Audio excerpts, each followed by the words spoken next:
What's up, all you first-time and fish funkadelics? You watching Aquafunk with me, Jay the Angel Freak, and I want to welcome you to my newest segment called Everyday People. Now, this video is going to be a little long because it's the first one of this type that I'm doing, but please stick with it.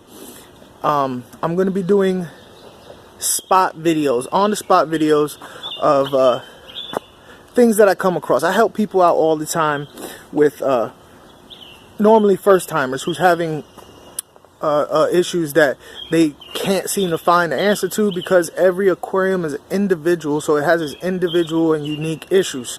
And sometimes you need to get a little bit more in-depth than just watching YouTube and watching general problems. You have a specific issue, you need a specific answer. So I'm going to be doing spot videos on specific scenarios that I come across.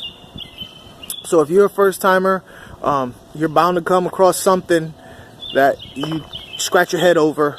So subscribe, hit the notification bell so that you can go ahead and get this information and be successful at what you're doing. I want you to be successful, and it makes me feel good that I can help somebody out. So here we go. Everyday people. Can you dig it? Can you dig it? Can you dig it? Here it is. So I ran into this guy. I'm standing at the counter with my dog diapers, and I see this guy at the counter, and he has all kinds of products. Ammonia, sponges, a bunch of different stuff, fungal stuff, and the one that jumped out at me the most was the 3 different types of bacteria that you add to an aquarium to jumpstart it. That always kind of makes me, makes my spidey sense tingle, because I personally don't believe in artificial bacteria to start your tanks.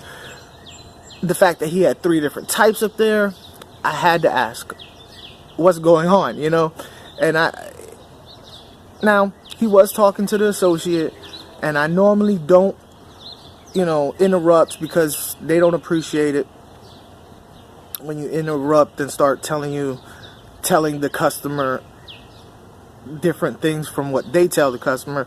But I just had to. So this young man, I don't know his name, unfortunately. I can't. If you watching, you know who you are, and please leave a comment and let me know how it worked out for you.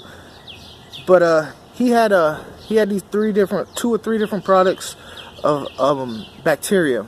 So come to find out, he has a 15-gallon aquarium kit that he set up, and he was very adamant that he only had female mollies, that he only buy female mollies, and I think he said he had like 6 of them in there, and because he didn't want to deal with breeding, which is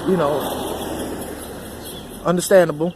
But he bought 6 mollies from probably PetSmart, where they have the males and females mixed.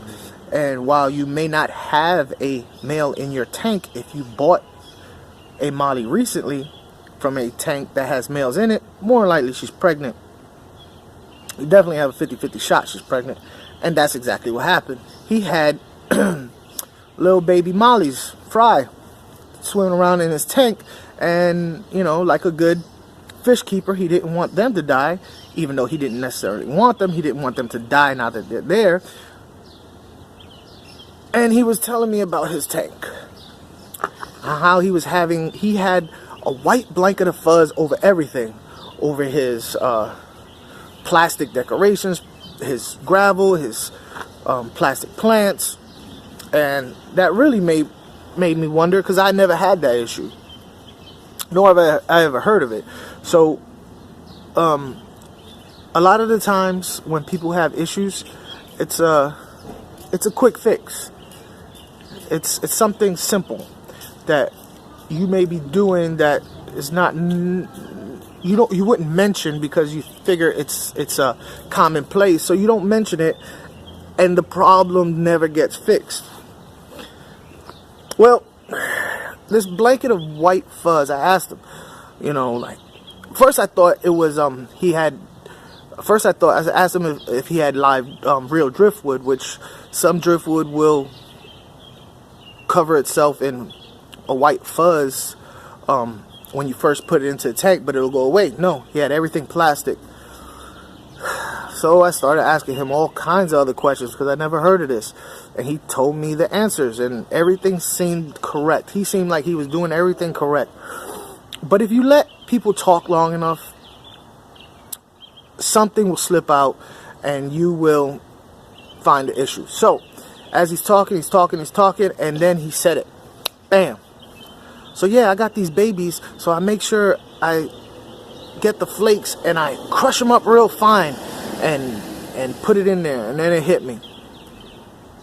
If you overfeed your tank with a pellet or a flake, full, not crushed up, and it doesn't get eaten, it will fall to the bottom or stick on something, and it will become one spot of white fuzz.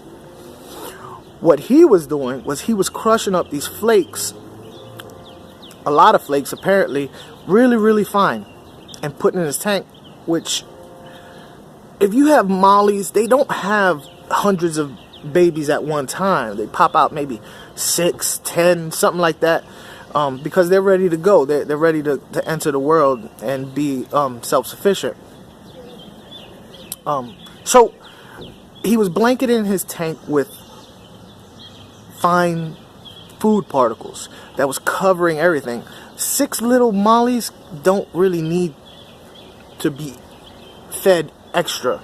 If you have a tank that's already established, they'll eat algae. They'll eat if you have a tank that's already established, you have all kinds of stuff growing in there that you can't see, but the little babies will eat on. So that was what was happening. He was overfeeding his tank with fine food particles, and it was falling over everything and blanketing his tank, and that's where he was getting this white fuzz over everything. So my advice to him was to take the decorations out, wash them in non-chlorinated water, or if he was going to use chlorinated water, make sure he soaked them in water that had chlorine remover in it to remove the chlorine. Do a 50% water change. Make sure he churns up his, does his gravel vac or churns up his gravel, and try and get that stuff out of there. He may have to do a couple of applications of this as far as gravel vacs go and water changes go, but don't put product, especially bacteria, in a tank that's having balance issues. And don't feed the fish extra. The babies will fend for themselves. They'll be fine. They'll eat. You ever seen your fish eat and like extra little particles fall out of their gills from where they chewed up their food? They'll eat that. They'll eat the algae. They're good. They're good. So that's what happened. And if this has happened to you or is happening to you, now you know why. Overfeeding is probably the #1 cause of a lot of people's, especially first-timers, issues in their tank. So yeah, if you found this interesting, give a thumbs up, and subscribe, because I'm gonna be trying to do this. I don't know if I said it already, but I'm gonna be trying to do this at least once a week with people who are beginners that I come across, which I do come across a lot of, and maybe I can help you out too. So until the next week, when I'll be coming with some other issue that may pertain to you, take care of yourself, take care of your family, take care of your fish.